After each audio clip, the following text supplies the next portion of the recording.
Kalau kita lihat di negara-negara lain yang melegalkan tentang judi, mereka tuh yang bisa masuk ke dalam judi mereka tuh hanya, kalau di Singapura gini, mereka punya kebijakan yang bisa masuk ke tempat judi mereka tuh hanya orang asing, orang luar, bukan orang Singapura. Orang Singapura itu justru dilarang untuk masuk. Dan kalau orang Singapura sendiri untuk boleh masuk, mau masuk, mereka tuh harus punya garansi, deposito atau jaminan. Sehingga bagi yang sanggup membayar jaminan itu sama aja tuh menyaring ekonomi yang tinggi. Jadi hanya orang Singapura yang punya ekonominya udah bagus lah yang boleh masuk ke tempat judi mereka. Begitu juga di Malaysia sama, orang asing tuh bebas masuk. Tapi ketika orang Malaysia asli mau masuk justru lebih dipersulit. Karena mereka negara mereka tuh pinter, mereka tuh cari duit dari negara lain, orang asing, bukan dari warga negara mereka sendiri. Dan mereka tuh nggak mau warga negara Malaysia tuh yang masih miskin tuh mencoba-coba untuk masuk ke tempat judi. Sehingga mereka tuh persulit, mereka batasin, mereka ada jaminan juga. Jadi kan sekali lagi gini ya, pelajaran yang kita bisa petik adalah gini.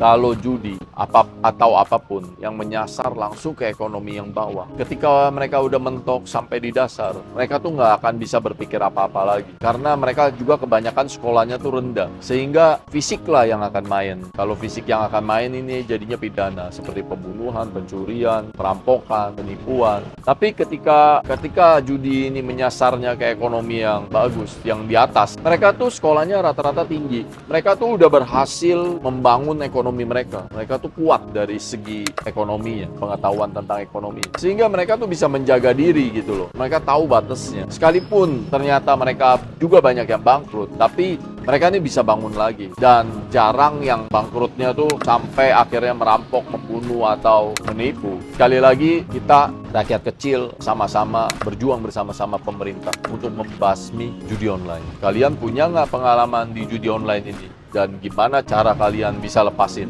Silahkan tulis di kolom komentar.